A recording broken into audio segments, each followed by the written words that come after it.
Hola, ¿qué tal a todos? Muy buenos días, tardes o noches, espero que estén muy bien. El día de hoy vamos a hablar sobre la respuesta metabólica al trauma, es decir, cómo el cuerpo reacciona ante los agentes externos, en este caso el traumatismo, generado por una cirugía, para que pueda llevar a cabo una respuesta compensatoria y fisiológica. Así que vamos a comenzar.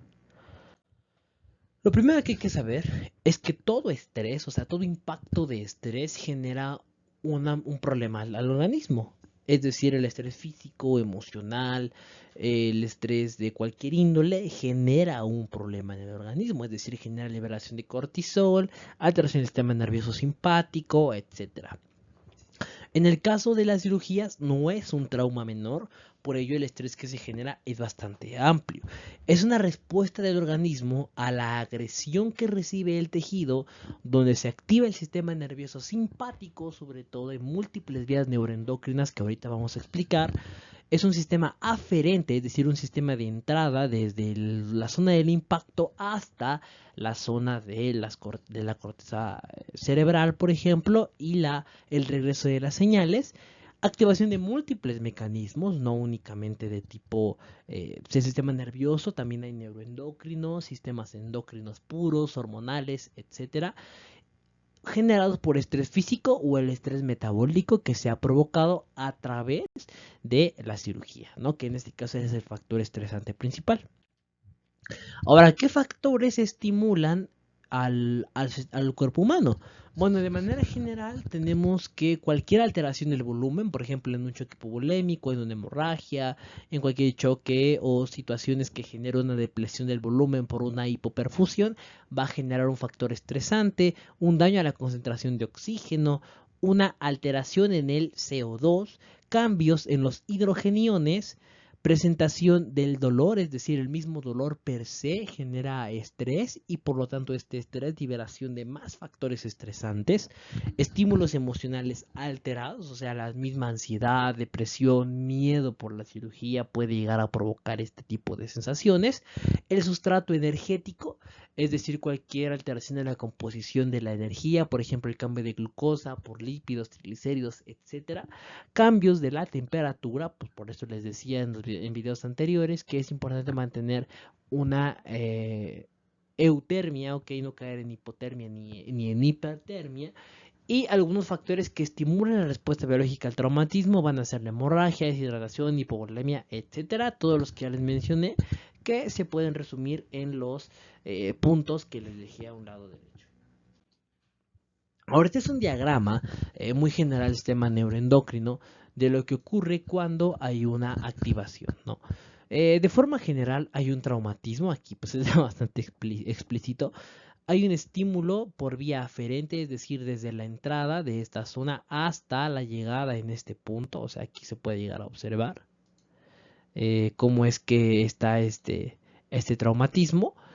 Y hay una serie de respuestas a nivel neuroendocrino. Lo primero sería esta alteración de lo que es la hipófisis, la liberación de ACTH, alteración de las hormonas tiroideas, liberación de prolactina, endorfina, vasopresina, icosanoides, cininas, es decir, para los mecanismos inflamatorios, alteraciones de los pulmones, sintetizando mayor ECA, es decir, enzima convertidora de angiotensina, liberación de angiotensina y renina y su conversión por parte del hígado, del angiotensinógeno, alteraciones del páncreas con mayor liberación de glucagón, disminución de insulina, aumento de la somatostatina, aumento del cortisol, catecolaminas, endorfinas, LH, FSH, alteración de estrógenos, progestágenos y a la misma testosterona, así como problemas gonadales, que lo que buscan al final de cuentas todos estos sistemas en conjunto es proveer de sustrato energético al organismo.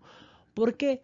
Porque de manera general lo que ocurre es que el cuerpo tiene un traumatismo y este traumatismo tiene que tener una respuesta metabólica para poder llevar a cabo dicha situación. Es decir, si yo tengo un traumatismo, ese traumatismo que voy a presentar o que estoy presentando en el momento genera que mi cuerpo necesite mayor cantidad de energía y esa cantidad de energía únicamente puede ser aprovechada desde sustratos energéticos propios, ¿no? Como en este caso lo es las alteraciones propias de las hormonas, sistemas de energía o rutas metabólicas alternas que van a ser utilizadas en este punto.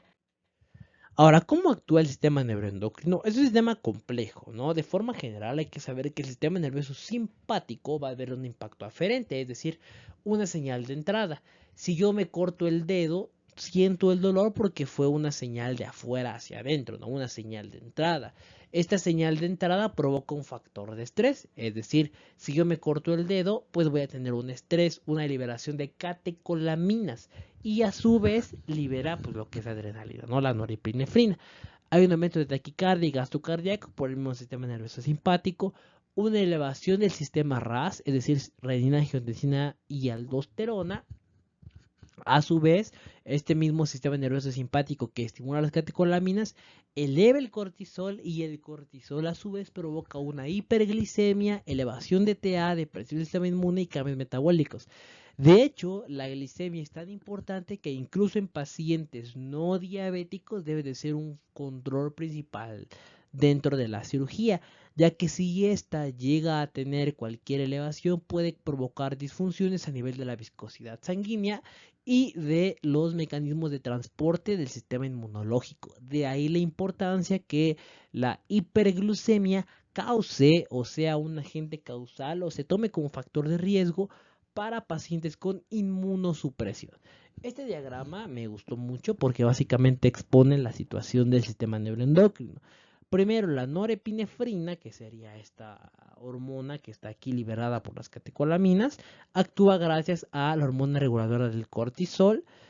Básicamente todo el trauma que se ha provocado, pues bueno, la lesión en el tejido provoca por medio de rutas espinales, también provoca la liberación de lo que es la glándula hipoficiaria, lo que es la zona anterior, la zona posterior, aumento de la sistema arginina vasopresina, de la hormona del crecimiento que va hacia el hígado, provoca el aumento de IGF, la liberación de TSH, disminución de LH, FSH, prolactina, sobre todo tiene que ver con mecanismos de disminución de la libido, aumento del metabolismo basal, liberación de ACTH, liberación de cortisol por la glándula adrenal, liberación de angiotensina seguido de o antecedente de la renina, todos estos problemas renales, la liberación de epinefrina, alteraciones del páncreas, lo que le decía, disminución del glucagón y disminución de la insulina y aumento del glucagón y aumento de la aldosterona. Todo esto en conjunto tiene que ver a la respuesta del estrés. Para no complicarnos en tantos diagramas o en tantas condiciones, lo más importante que hay que saber en este punto es que toda aquella respuesta o todo aquel trauma que tenga una persona va a generar un estrés y todo estrés que se provoque, sea físico, mental o de cualquier índole, va a provocar liberación de cortisol con múltiples factores estimulantes, por ejemplo la hiperglucemia, resistencia a la insulina, aumento de las hormonas, aumento del metabolismo, aumento de la presión arterial, taquicardia, etcétera, así como de la inflamación. Ahora, la respuesta metabólica. El metabolismo de las personas que se exponen a un trauma o que tienen un problema quirúrgico es bastante interesante, ya que hay tres fases: Ed phase, flow phase y anabolic phase, es decir, una fase de inicio, una fase de catabolismo y una fase de anabolismo. Es una fase de mantenimiento, la del inicio, que como dice en esta tablita es menor a 24 horas. Se debe mantener un mantenimiento, vaya la redundancia, de la sangre, el volumen y la liberación de catecolaminas. Sobre todo que las hormonas que participan son estas, donde la más importante va a ser el cortisol y la aldosterona. La fase flow es una fase de mantenimiento de la energía donde actúan o el incremento de insulina, glucagón, cortisol, catecolaminas, pero también hay resistencia a la insulina. Y la fase anabólica, que es hasta 10 o 60 días, es un reemplazo del tejido perdido. En este, pues bueno, ya actúa la hormona del crecimiento y lo que es IGF, ¿no? Esto es un diagrama mucho más fácil de captar, un shock de la fase inicial, de la fase F, un catabolismo de la fase flow y un anabolismo de la fase de recuperación o fase anabólica. Básicamente, ¿qué quiere darnos a entender? que en un inicio el cuerpo necesita mantener las funciones correctas y genera un aumento de la tasa de metabolismo basal, sobre todo para mantener una respuesta adecuada al trauma. Después sigue una fase de catabolismo, porque todo lo que ya utilizó esa energía hay que reponerla. Y la manera de reponerla es de los reservorios energéticos del cuerpo, que puede estar en el hígado, en el músculo, en el tejido adiposo, etcétera. Por eso es que las personas que presentan una cirugía, después de un periodo de recuperación de la misma, nos damos cuenta que ya están con disminución de peso, con anorexia, con cualquier otra condición metabólica provocada justamente por esta fase, ¿no? de respuesta al trauma. Y los cambios en el metabolismo pues son los que ya les he mencionado a través de esta diapositiva. Ahora, ¿cuál es el impacto que tiene el trauma en el organismo o el impacto metabólico general del organismo? Bueno, en cuestión de la inflamación, está mediado por NFK beta y factor de necrosis tumoral alfa. Mediadores son directamente proporcionales al impacto, es decir, entre más mediadores inflamatorios se produzcan en el organismo, mayor va a ser el impacto final que se tiene. Ergo, si existe una cantidad excesiva de factor de necrosis tumoral que conlleva una leucocitosis, puede llegar a provocar un síndrome de respuesta inflamatoria sistémica, que básicamente es la complicación más grave, en donde la inflamación es tan severa que afecta a todos los órganos y sistemas. El metabolismo, pues bueno, hay que saber que el cuerpo responde al trauma. Eso es lo que ya hemos venido platicando durante todo el video. Pero que se tiene que reponer. Entonces, ¿de dónde lo aprovecha? De lípidos, proteínas y carbohidratos, que son las principales fuentes de energía. Por ejemplo, en el caso de lípidos, hace una lipólisis, que es una fase hormonal, o esta fase catabólica. Sin embargo, puede llegar a provocar cetosis y esteatosis, sobre todo en pacientes con factores de riesgo como diabéticos o aquellos con alguna condición como hígado graso. Las proteínas.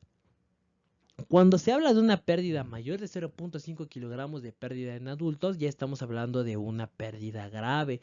Y obviamente los pacientes tienen una gran pérdida de músculo, por ejemplo. Es decir, si ya tenían algún progreso en algún tipo de ejercicio, se pierde por completo, incluso se inicia con menos del que ya se tenía.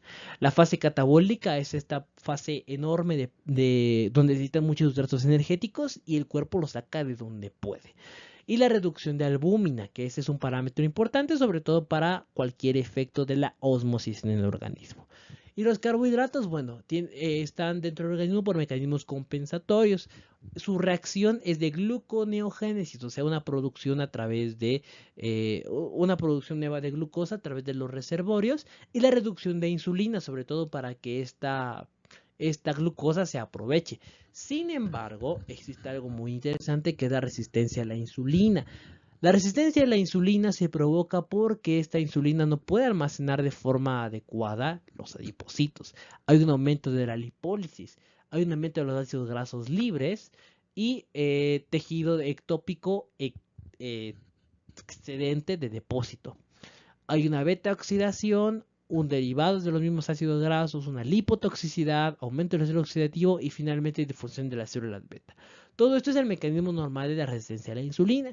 Sin embargo, en el trauma ocurre justamente porque la cantidad de glucosa que se tiene en el organismo y la cantidad de rutas metabólicas alternas que se están tomando para producir nueva glucosa, como lo que da lipólisis, en donde vamos a terminar encontrando, esta parte de los ácidos grasos, vamos a terminar encontrando a los cuerpos cetónicos, van a llegar a provocar una alteración o un estado de cetosis, que obviamente es muy difícil de revertir.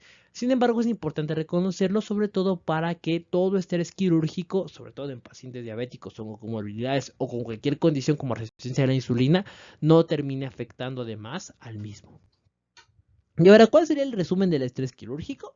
Bueno, como les dije, lo primero es que hay un trauma.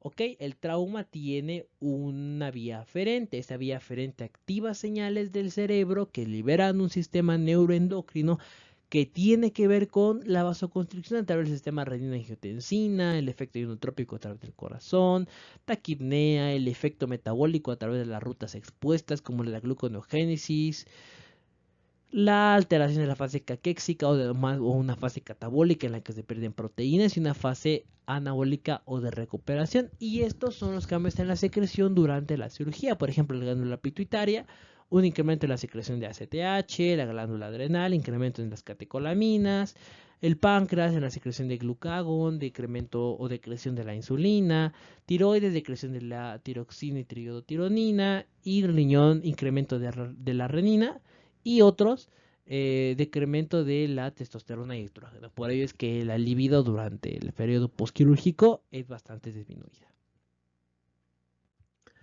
Y finalmente vamos a entender la vigilancia fisiológica del paciente quirúrgico. ¿Qué hay que vigilar en el paciente quirúrgico? Los parámetros vitales, eso ya explicamos durante los del posoperatorio, perdón, y las indicaciones necesarias que se tiene que hacer por parte del personal médico. La vigilancia de signos vitales, laboratorio, el ambiente que se tenga y cualquier eventualidad del paciente. Todo ello son parámetros necesarios para la vigilancia del paciente.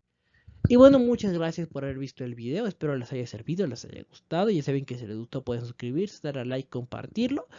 Si les gustó, pues bueno, espero que los demás videos que tenemos en el canal también les agraden. Y me despido con esta frase del gran emperador Marco Aurelio que dice: no te preguntes qué necesita el mundo, pregúntate qué te hace sentir vivo y ve a hacer eso, porque lo que el mundo necesita es gente que ha cobrado vida. Marco Aurelio. Muchas gracias por ver, hasta la próxima.